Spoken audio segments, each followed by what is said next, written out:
We're live.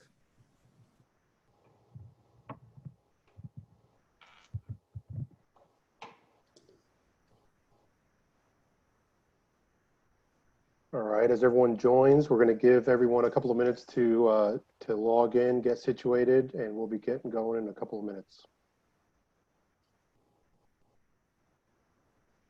About 100 and some odd registrars, people registered. See how many show. Looks good so far. It's climbing pretty fast. This is a timely topic, right? Some familiar names popping up, which is great.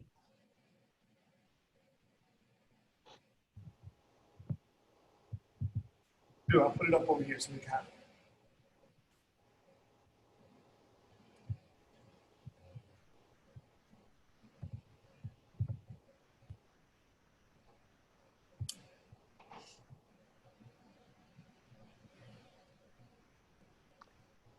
All right, for everyone that's joining us so far, we're just giving it a couple of minutes, letting everyone get situated, and we're going to get going here in a couple of minutes.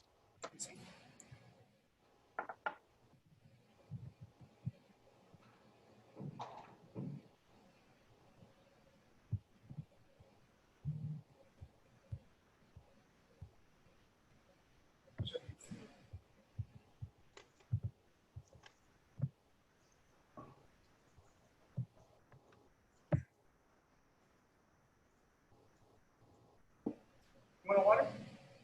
Wash your hands.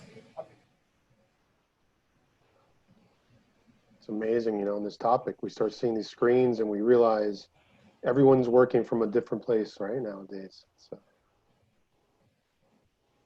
what's important is that we're just getting things done, right? We're working. That's right.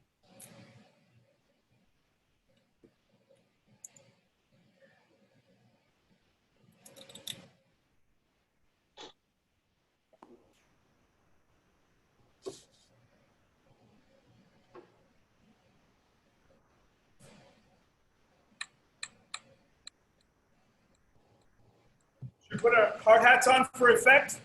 All right. Looks great, JC. We could. I should have brought my pink hard hat out. Yeah. This is, we've got to schedule the next one after hours, right? That's right.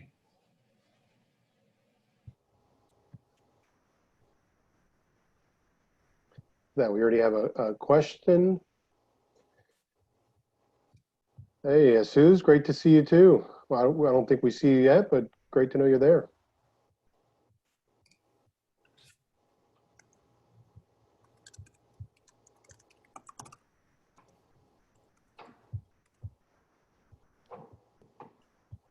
All right.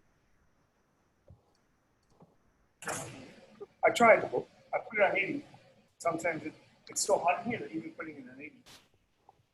What do you think, Maureen? You want to get started? We're at 3:03, 3 minutes past. Yeah, we can get started. We've got some great attendees popping on. I'm sure more will join. It's Miami. We know the time difference. Okay.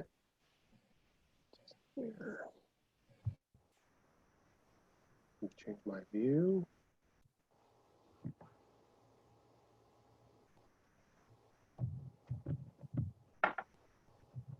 All right, I was trying to get to a round number where it's just, if we can get a round number here, let's see. All right. Like at the gas station pump, right? That's right, that's right. All right, well, we're gonna go and get started. I think here, as we keep rolling along, we'll get, the numbers will keep going up. But really excited to get this going. Good afternoon, everyone, and welcome to the first installment of the BizPanther Game Changer series. During today's call, during today's program, we'll be focused on the evolving workspace. And, you know, I think there's someone there that's not muted, maybe in the panelist group, or some background noise. All right. So today, during this program, we'll be focusing on the evolving workspace. And there is no surprise that during the current pandemic, the lives have really changed for all of us in different ways. And we have seen great impacts across the global economy, affecting all industries. and changing us in ways that I believe we are still to understand. And so today's series, the Game Changer series, is really stemming from this environment and the experience that we're going through in terms of the pandemic. And really came from a challenge by our Dean Lee from the FIU College of Business, who challenged the FIU Business Alumni Board to create connections and build networks within not only our alumni, but throughout our community. And so while the current pandemic has made this task harder for each of us, we acknowledge that as FIU Panthers, we need each other more than ever. The BizPanther Game Changer series aims to cover important topics with game-changing alumni speakers, recognizing FIU alumni and their networks to share expertise as a community. Today, we have a great panel, and we will focus on the evolving workspace.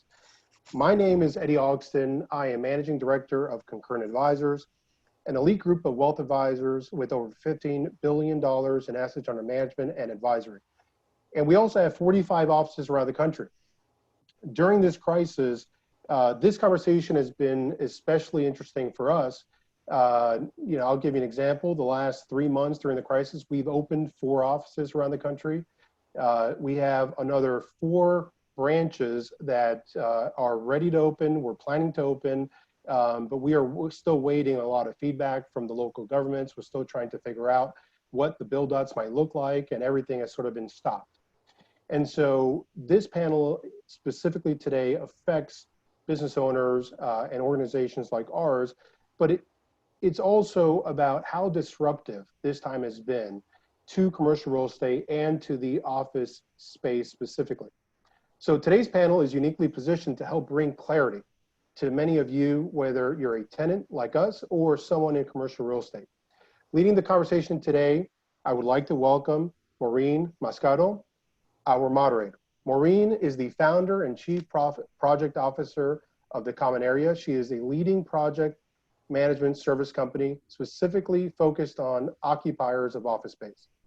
Because of her unique role in overseeing the entire project, she is able to lead a team of experts, like our fellow panelists, and is uniquely positioned to moderate our discussion today. Welcome, Maureen, and thank you for leading us today. Great, thank you, Eddy. Thank you for the kind introduction, and I really appreciate you leading this board, connecting folks the way that you do, and for serving FIU so well. So my firm primarily focuses on helping occupiers of office space really just occupy office space, and that process begins with concept proofing with a client like Eddy, and working with brokerage teams to negotiate the lease. And then from there, similar to a producer of a movie, my firm helps bring in all the right team members, from the architect like Marlene and vendors like Jose, who help with workplace strategy and furniture and other elements in a space, and then into construction, which includes JC's role and George's role with Wellington Construction. And we really bring it all in and help facilitate the production of your project from start to finish. We talk about your schedule and we talk about your budget, and we help you go through the entire process. And obviously with such a tumultuous time like with COVID, we're all learning and adapting and changing on a daily basis as information comes out.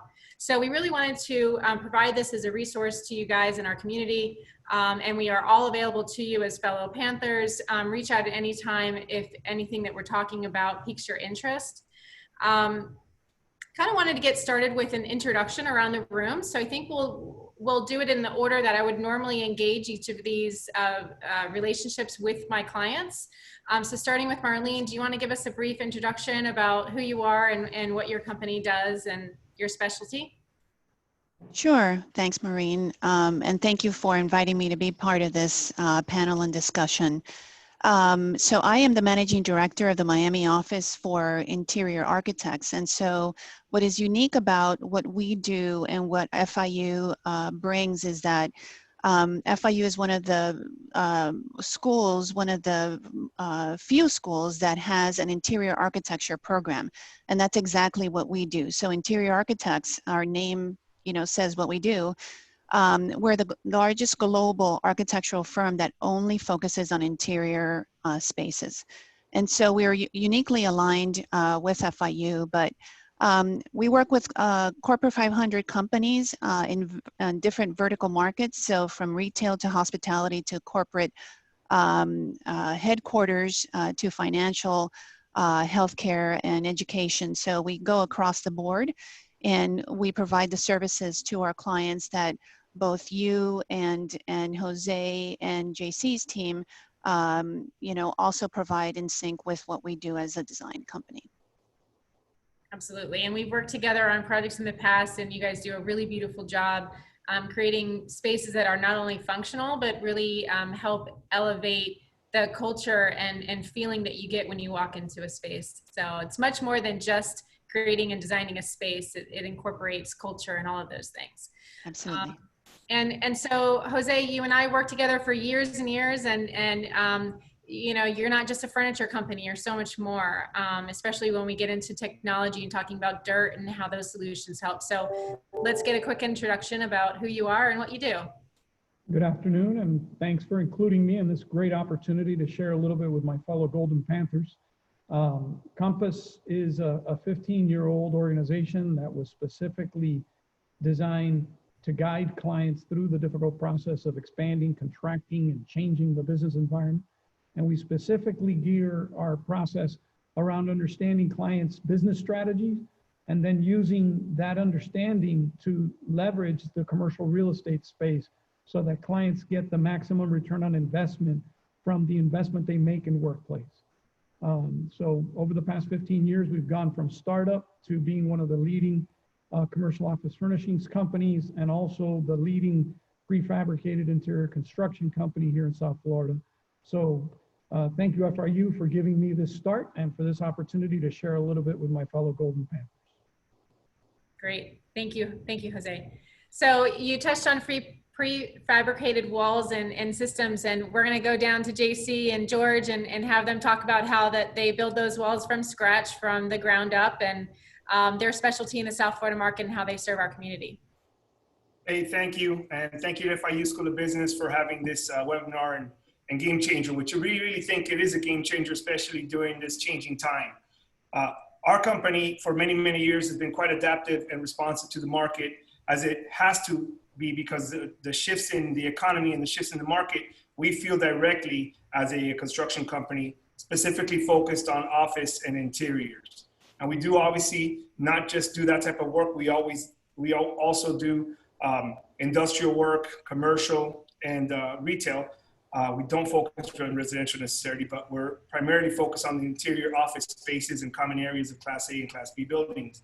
And therefore, the shifts in the economy with regards to what's happening in business affect us directly in that either spaces are contracting or expanding. So we see the dynamic in construction, specifically in our type of construction, as soon as the shifts start happening in the actual economy. With me today is the qualifier for Wellington Construction Group, happens to be my brother, George, and he's got about 30 some odd years of experience in this industry. And I thought it'd be valuable to have him here with us to talk this piece, since he really sees it from the executive side. I run the operations of the company and see everything that's happening in real time and space. But George really has a better aperture when it comes to what's coming next. So I thought it would be valuable to have him included in this webinar, as he's such a valuable asset to our organization. George? Yeah, so thank you again for the opportunity to bring our knowledge onto the table and see it from a different perspective. From our side, we actually get to see a lot of what Marlene does. We get to work a lot with Jose. So we basically orchestrate everything based on whatever the designer puts together, and we make it all happen. So it was a good introduction what you mentioned, Maureen, and I think that to a certain degree, you know, we have worked together with each other at one point or another. One of the things that is at this point is very challenging is basically the different changes that are going on within our county and basically our country, really, with regards to construction, whether it's something that we have to mitigate with the building department or things that we have to do with the actual buildings. So those things I'm hopeful that we can go ahead and talk about briefly on this conversation. So thank you again for the opportunity. You got it. And permitting has been a really interesting topic of conversation, how we're dealing with the jurisdictions and how we're navigating inspections on a job site in this COVID dynamic, especially with the South Florida market sort of seeing a surge of sorts in cases. So we can certainly get into some of that. I want the group that's listening in today, all the attendees, to hear some of those challenges and understand how we help them navigate through those and minimize those risks to their budget and their schedule. So thank you for that. So Eddy, what I'd like to do is kind of get, kind of pick your brain about what your specific challenge is. In your Miami, you and I have a separate conversation about your South Florida office, your Miami Coral Gables potentially location. Your lease is coming up soon. You're considering a new lease, maybe at a new location, maybe expanding, maybe contracting. How many employees do you have? Talk us through what your specific situation is as a business leader and what keeps you up at night. So you know, our business is unique in the sense that we have offices around the country, but all of which are small. So our offices range from 2,500 square feet to call it 6,000 square feet, depending on the market. And it's no different in Miami. And in each of those cases, depending on the market, and depending on time, those offices look different in the sense of how we work with our clients and how they use the office. And so what had been happening over the last few years is a lot of new office spaces had migrated, I think, as a trend would be, had migrated to more sort of shared open office, the open office feeling, shared office space with more conference rooms. And that's kind of where we had been going, and that's kind of where we were. And that did present its own challenges, but it also worked very well for our business model. And so having COVID occur right when we're looking at expanding and moving our South Florida office became a real challenge, because we had been used to this open floor plan model, which had clear challenges for our business model, but we were sort of dealing with them, and overall still worked for what we were trying to achieve. And then COVID happens, and now as a few months go by, it starts to become more and more obvious that clients are not looking forward to coming back in the branch, not looking forward to sitting across from you for a desk. And like everyone on this call, have become more comfortable doing a Zoom call or conference call and sort of meeting in different circumstances. So it really had slowed us down quite a bit, trying to figure out what is the appropriate amount of office space, what is that office space going to look like, given the fact that we don't have these requirements where we have to be with our clients face to face. Right, absolutely. And as much as I think people have adapted very quickly using technology to be efficient and effective in their day jobs, we also know that being together matters, and collaboration is not dead. In-person meetings and having that relationship building opportunity and really being able to troubleshoot issues or just go down the hall and talk to accounting about or legal about something is never going to go away. And I think a lot of people are thinking through, well, is the office space dead? And it's not, and it never will be. And we all know this because we've all been through different changes in the market for different reasons. And what it's about is helping you as the user understand what your office space of the future looks like. And some of us as panelists have talked individually about how, are we planning for the short term? Are we planning for the midterm? Are we planning for the long term? And we know that makes it difficult for you as a business owner to decide what length of lease that you're going to sign, right? Is it a 3 years, is it a 5 years, is it a 7 years? So I kind of want to pivot to Marlene and talk to her about how she helps a client think through short-term, mid-term, long-term based on each of those lease cycles and what she's seeing with some of her other active clients. So Maureen, what we are seeing is, before COVID, we had clients that were excited about moving into a new space or moving into a new building, and they had multiple square feet that they were looking at to move into. And now, after a few months of going back and really rethinking, a lot of them have had their staff members work really efficiently from home. And they have realized that those departments that may be non-client facing, that really do not have to be in a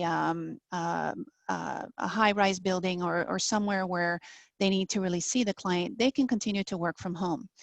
And so what that has triggered is that a lot of them are looking to reduce their real estate portfolio and have less square footage as part of their portfolio. What does that do? What that does is that, as you mentioned before, the culture is still important for organizations.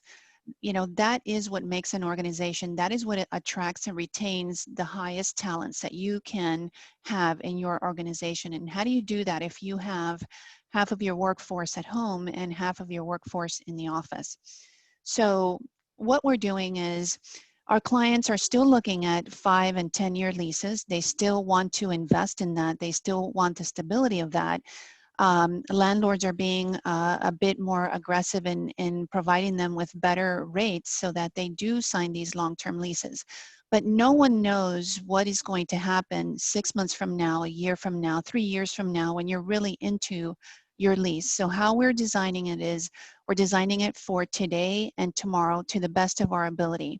So if our clients only have 75% of their workforce or 50% of their workforce coming back, we'll design it to the minimum and we'll design it to what we feel might be their maximum. So if before COVID, this particular client was going to have 100% of their workforce come in, and now they're telling us 50, we're planning for 50 today, but 75 tomorrow.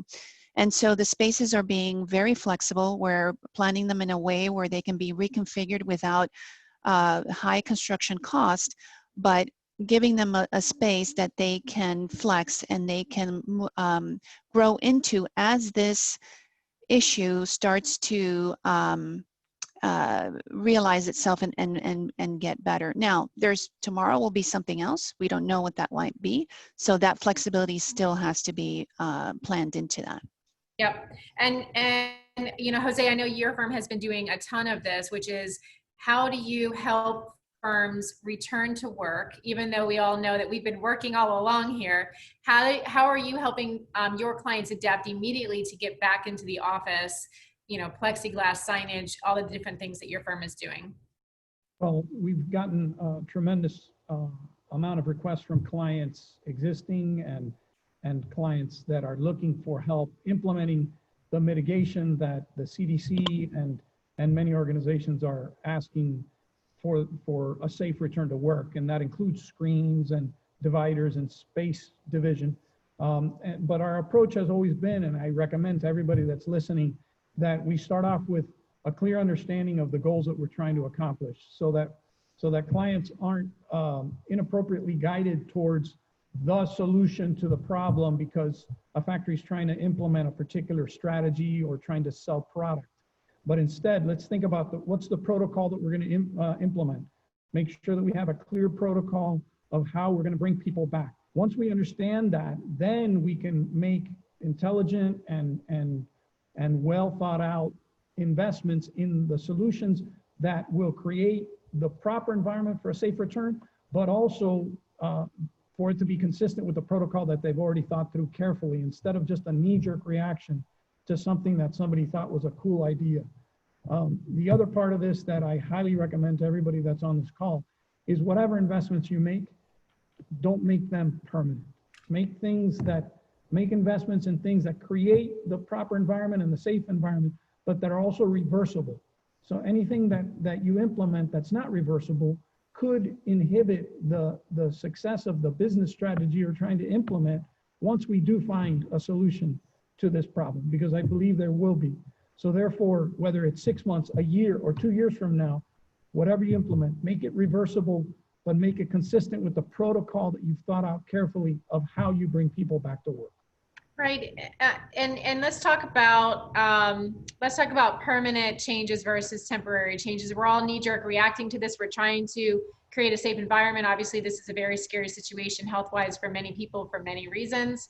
And I kind of hearken this back to, after every major hurricane, you know, there can be some code changes that we as builders those involved in building anyway need to implement into our designs and in our build outs because they're code required changes. So we saw this after some hurricanes and new technologies and building materials come out. Those are implemented in the codes within Florida and United States beyond.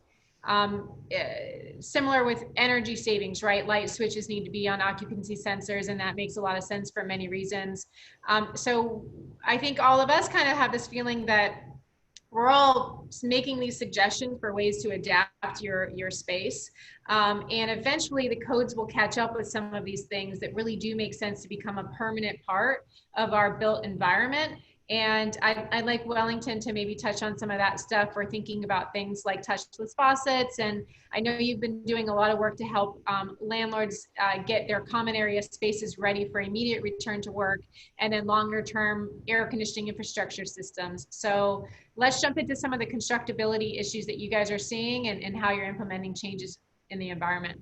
All right, so there's two perspectives that we're going to talk about. I'm going to talk about the short-term perspective, and George will talk about the long-term perspective as well. What we've seen in the immediate, because we're responsive to buildings for responsive maintenance as well, and that includes small jobs or buildings management or landlord teams need, including tenants as well. And we've seen a lot of little implementations like the one that Jose was talking about. Immediate, what do they call that? I'm losing my mind. Plexiglass, screens. We've also gone in and taken, not just taken some doors out, but they've added these like foot things that you can use your foot to open the door. We've added some of those. We've been removing common area or disabling common area water fountains in buildings.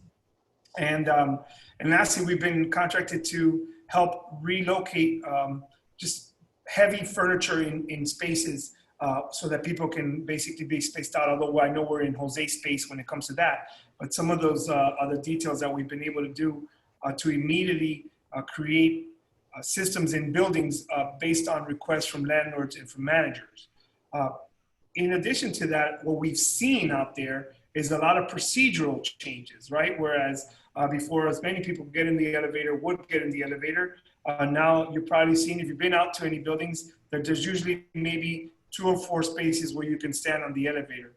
And as a matter of fact, one of our protocols internally working in buildings was to decrease the use of elevators altogether in the early stages of the crisis back in March. And we were just using stairs wherever possible. And we were not getting in elevators with other people before all of these protocols started. And lastly, and very, very prominent, is signage. And you've seen it everywhere you go now. Signage just to remind you about washing your hands and using the mask and social distancing. Those things we've seen as an immediate response to the crisis in terms of buildings from our perspective and implementation. George? Jose, I just wanted to touch bases on something that you said with regards to your furniture being very, you have to implement time use and how you do it so that you can expand and or contract whenever needed. I think that's an excellent point.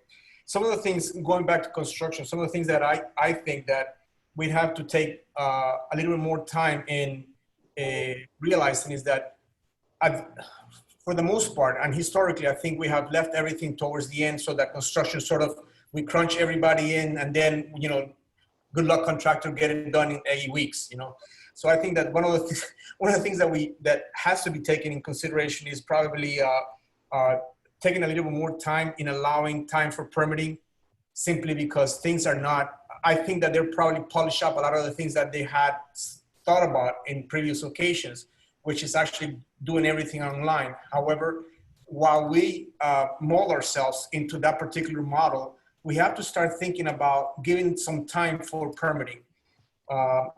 In addition to permitting, once you have your permit, obviously you actually have to build, and within the building industry, we have a lot of changes. As JC was mentioning, we have to deal with elevators. In many buildings, we have, we don't have the luxury of a freight elevator. So we basically have to work with people in order to bring things up and down. And then obviously we have to, do cleanup and whatnot, which we typically do. But nowadays we have to do a little bit more down. We have to sanitize. So then that takes a little bit longer. I have some notes in here, which I'm looking at. Suppliers to see whether or not many times we were able to go and pick up something. Now we actually have to schedule things, and we have to make sure that they're available, and make sure that they have the availability of a particular product so that we can go ahead and pick it up. And last but not least is trying to schedule things that are long lead items. Typically your doors, your carpets, glass, what have you. Those things are long lead items, and now those things are basically longer lead items. We have had cases where we have a delivery of a carpet per se, and it's to be delivered a particular day, and then that same day we get, oh, listen, we were not able to deliver for X or Y reason, and then obviously that causes further delays. So those are the kind of things that we have to start thinking about and allowing a little bit more time, simply because things have changed. We no longer can operate the way that we used to, so we really have to plan. We have to make sure that everybody does a good job in knowing exactly what they need, so that we can go ahead and put it into perspective, and then, allocate some time to get it done. Personally, I've always had an issue with allowing so little time at the end of the entire process for construction. I think that needs to change a little bit. You need to allow a little bit more time so that things really, they get to cook and get done better. Right now, we obviously, while we learn about this process and we adapt ourselves, it's going to take some time, and we're going to have some growing pains, but it's definitely doable. I mean, we haven't stopped working. As a matter of fact, I see a lot of enhancements in buildings, particularly in Class B buildings, where people are basically introducing, nicer looking lobbies, upgrades in restrooms, so on and so forth. And that's basically is to attract people. And whether or not that will work in the long run, I think it's definitely something that we can look at in terms of what is the market bringing onto us. Is it going to be something that is going to be like Marlene was saying, where we're going to adapt little by little, or maybe landlords have the wrong idea, or they have a different perspective perhaps. But obviously the landlord's always very optimistic that they're going to get a lot of tenants. Yeah. I wanted to add something to the supply chain of that, Maureen, if I may. It's just a small little tidbit on that. In that George mentioned earlier that we were able to really just move quickly through jobs because supply chain was just so robust before. And now we are actually watching economies of source countries to see how our supply chain is affected for things like drywall, studs, cable for wiring, etc. And when COVID first started, it was one of our first analytic questions, hey, listen, what is the market going to do? Not right now, because they knew there was plenty of supply on hand, but in 6 months. And we're really watching that closely. And imagine we're just a contractor that's doing construction of office space here in Miami, Broward, and Palm Beach County. And we're looking at economics throughout the entire global market to see how it's going to affect our lead times on things that should not be lead times, like drywall, studs, etc. Just a thought. Yeah, and for sure, one of the ways that we can help as project managers is in helping our clients think through the strategy of when to engage a general contractor in the process. So what we had been doing even before COVID is really started to move to a place where we're bringing you in during pre-construction, where you're teaming with Marlene during the design process. You're helping to identify the long lead items early on, and you're helping to guide the process of design in a way that sets you up for a faster construction in the tail end, and getting you under an LOI of some sort so that you can at least start purchasing those long lead items or starting those submittal processes kind of ahead of the permitting game, and really getting things prepared for that. If we need to, we may competitively bid certain trades out after that. But that's the way that we as a group can strategize to help mitigate some of those schedule issues that you talked about. For sure, permitting and inspections are taking longer than they had before. And I think we're going to continue to see that so long as people are falling ill and not coming to work, and that different jurisdictions are restricting travel throughout the city. So wholeheartedly agree with you on that. I want to pivot for a minute over to talking about technology, because Jose touched on this idea of prefabricated walls. And then Marlene, I wanted to also give you a chance to talk about how people are starting to integrate audiovisual components into some of their existing spaces. So we're not just talking about the new environment where you're moving to a new office. how are we adapting your current environment? So maybe we'll start with Marlene and talk about the AV components first, and then we'll flip over to you, Jose, and talk about prefab walls and things. Well, technology is going to play an integral role moving forward in today's, I guess, today's world. You know, we've all understood and we've seen how quickly organizations have been able to pivot, sometimes even in 24 hours, like our firm, 750 people in 24 hours, we were working off the cloud and servicing our clients. And, you know, technology has to be robust and it has to support this new virtual world. And so what we're seeing is a lot more of the virtual calls, a lot more of these meetings, teams that are in the office, teams that are not in the office, that they can collaborate. Our firm, for one, is we're developing a program that will be a series of avatars. So the client will have an avatar, we'll have an avatar, the contractor will have one, and we can actually go into a room as avatars and start either visioning session, you know, having a vision session. We can actually write on a whiteboard. We can look at materials, all with a virtual person of ourselves that are all in one room in order to still be able to collaborate together. So technology is integral from, you know, everything that has to do with hands-free, from lighting to doors to access to everything, to the actual communication between people. Absolutely, yes. And it's important to get that audiovisual component in during the certain phases of design. And we were gonna touch on the phases of design. I think we might be running a little low on time to do that.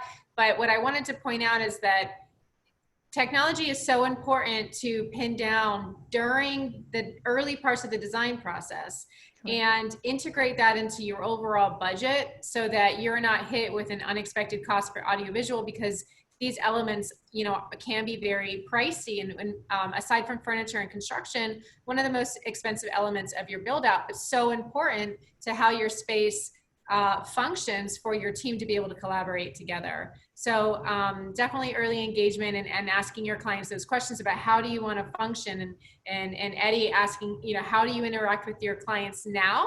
And can we introduce some new ways that you hadn't thought of or known about that you can interact with your clients from this point forward using technology? So, and Jose, I know you've got, you represent a specific line of really fascinating wall structures that integrate some of that audiovisual within it and actually can be reconfigured throughout a space to flex as the needs of the business change over time, which we know we'll see as we evolve through COVID. Yeah, I mean, we look at technology two ways. One is artifacts and technology advancements in artifacts that allow technology to be incorporated and implemented retroactively or integrated, like you were saying, as part of the initial design plan or part of the initial construction process.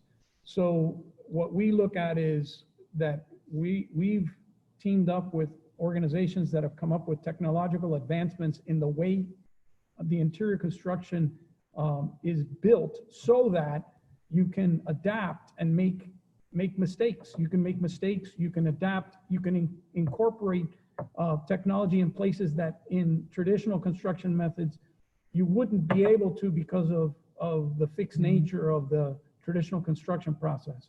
So incorporating technology, whether it's to incorporate electrical systems, physical dividers, or technology into the space, is one part. The other part is software development.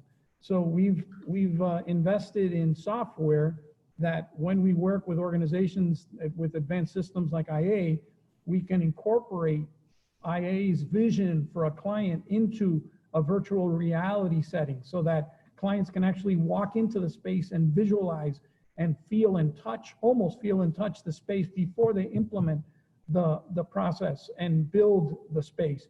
What that allows us to do is allow clients to identify errors or identify differences in strategy before they go into the fixed nature of space. And today that's going to be much more important because clients like Eddy aren't sure whether they need 2,500 or 3,500 square feet. And getting a sense of how that feels when you're not an architect, when you're not an interior designer, but you're a financial planner, is very difficult on paper. But if we put them in a virtual reality setting, they can stand, they can sit, they can turn around and get a sense of the spatial reality that they're facing. And that speeds up the process because they can feel it and give the input to the architects and designers to implement that more quickly. So technology is two parts: software to speed up and improve the validation of space, and architecture and artifact technology improvements that allows clients to adapt to the changes in their business. Right. Yeah, these fly-throughs that you're talking about with virtual reality, I mean, they really help our clients visualize, as you were saying, what the space is going to feel like. And if we're really trying to design a space without being able to physically go into the architect's office and review drawings together, you can literally send your clients a link and walk them through the fly-through on their screen, or even you can send them virtual goggles of sorts, and they can put their phone into it and really look around the space and see what their built environment is going to be. And so that's real. All that's real today. All that's real today, and we're actively using and have been, in fact, actively using this for a long time, except for it's been hard to have that adoption. And I think what COVID's done for a lot of us is forcing us into the future a lot faster. We would have gotten there in 5 years, but now we're getting there today, and we got there yesterday, which is fascinating to me. That's right. So it's really going to be interesting to see what comes out of this. I do know for sure that the real estate market in South Florida and worldwide really is having a tremendous shakeup.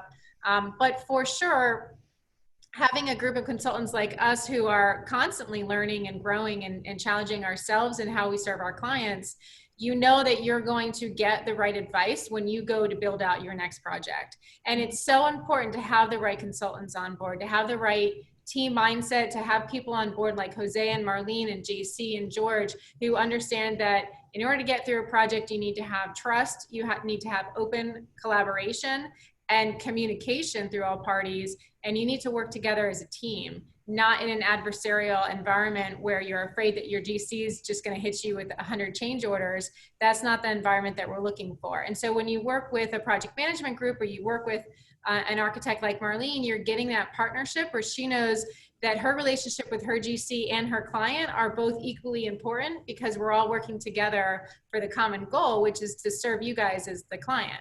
So I think we're kind of rounding out to the end of this, but I don't want to end it and go into QA without first asking you guys, how has your experience as a Panther at FIU graduate really shaped your career, shaped your life, personal, professional, or otherwise?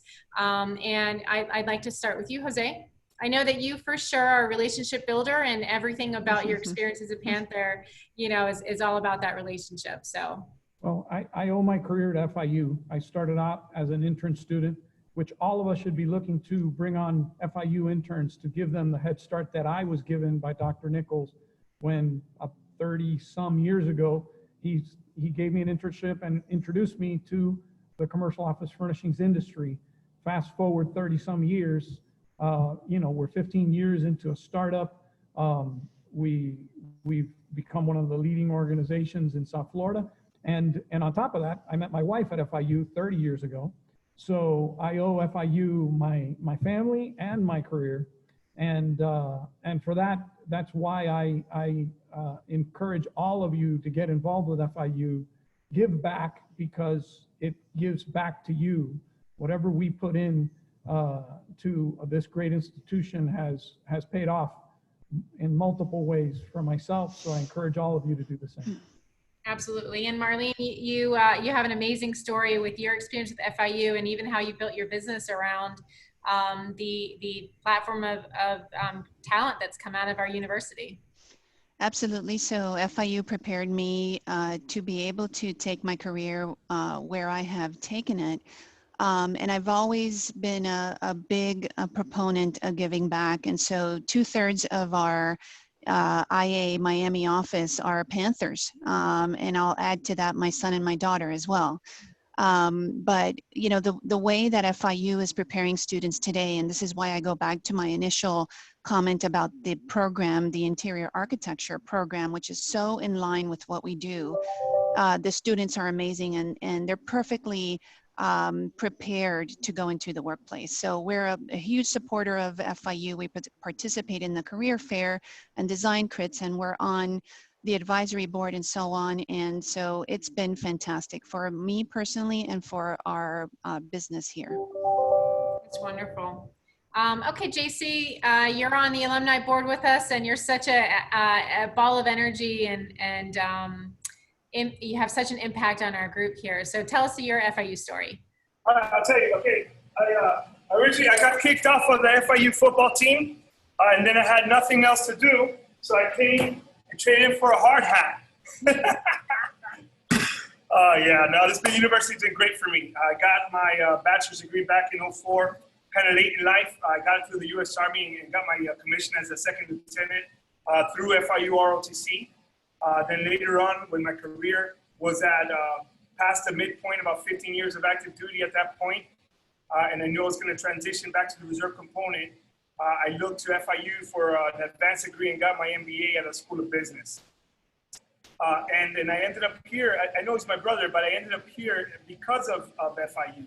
FIU provided a bunch of opportunities for me for employment elsewhere. And then when George presented his opportunity to me, I went and met with some of the professors there at the university, and we did some analysis of this business and the opportunities that were afforded to me here and in these other these large corporations, Fortune 500s, every last one of them. And in the end, I thought that the skills that I had gained from the MBA program at FIU really would give me an advantage and help my brother grow this company. And it's proven to be the case. I'm here now. I'm starting my 7th year now. And it's been fantastic. And I really do owe everything that we're doing today in terms of our operations and business strategies to the MBA program at FIU. And I think that you could agree that some of the things that I brought to the table have really changed the way that we do business. So then going back to the giving back part that Jose was talking about, you know, I think that once you get to a certain level in life and you have gained enough experience and knowledge, it is absolutely a requirement of leaders to train the next generation of leaders. I know that I had opportunities to be mentored, and many of us here on this panel have been mentored, and I believe that that is the way that you come full circle when it comes to being a successful individual. You give back what you've learned over the many, many years of experience that you have. And those experiences don't all have to be great. You can have bad experiences and good experiences, and we can bring them back to really shape and mold the future generation. So I don't know of another institution in South Florida that produces more leaders than this great university. Not only is it a fantastic school of business, but from the Army perspective, it is the #1 producing ROTC program in the entire United States. It produces just as many officers as West Point does. So, I mean, that's right here in Miami, Florida. You see what I'm talking about? So we're a powerhouse. And we're a humble powerhouse because we're all over the world. We have a tremendous amount of impact. Just look, when you asked, hey, who can we get on this panel? It was people chomping at the bit to get on this panel because it's just, we're so full of professionals here. So it's my opinion that being involved at the university and bringing this kind of thing to the table for the greater community is what the university is all about. So those are my 2 cents. And I know they make an impact. We've all seen it. Yes. So I'll give you my quick story at FIU. I worked full time through my entire education. It took me about 7 years to get through school for my bachelor's degree. And I didn't have a lot of time to join, any of those groups and sororities and clubs and all that. I didn't spend a lot of time on campus. But I was implementing everything I was learning in the classroom within my full-time job. And I was in mergers and acquisition and corporate strategy. And I really got to see how a business runs from the inside out for a company called Interval International. And I spent probably 8 years of my life there I eventually left and went into the real estate market.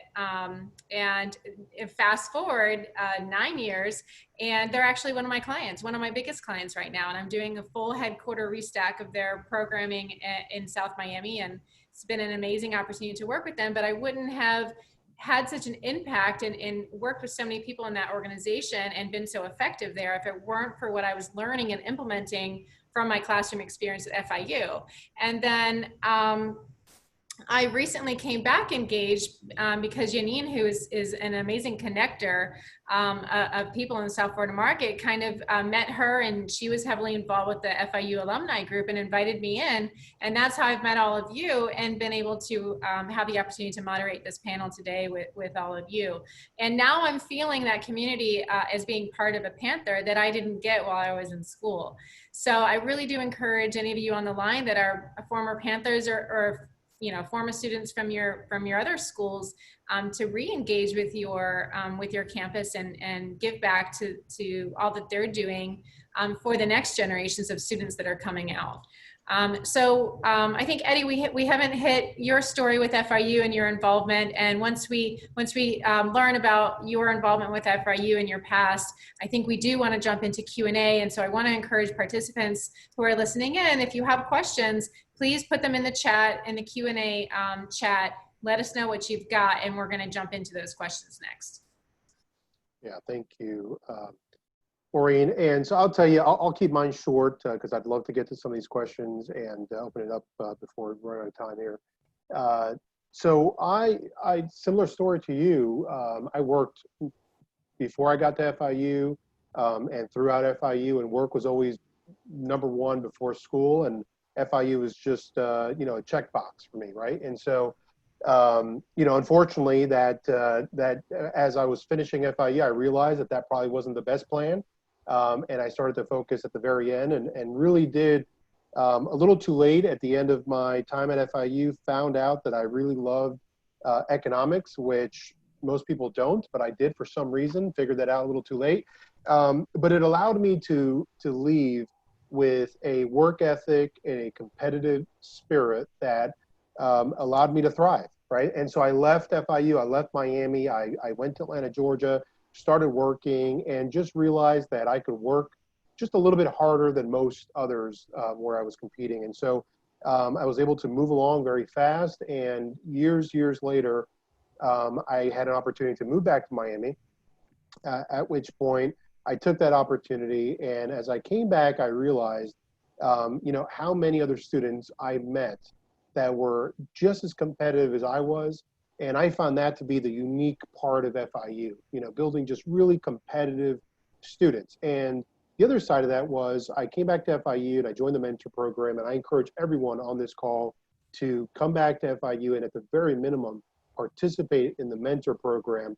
What I discovered right away was that the students, after I came back many years later, were just so much smarter, so much more competitive than I ever was.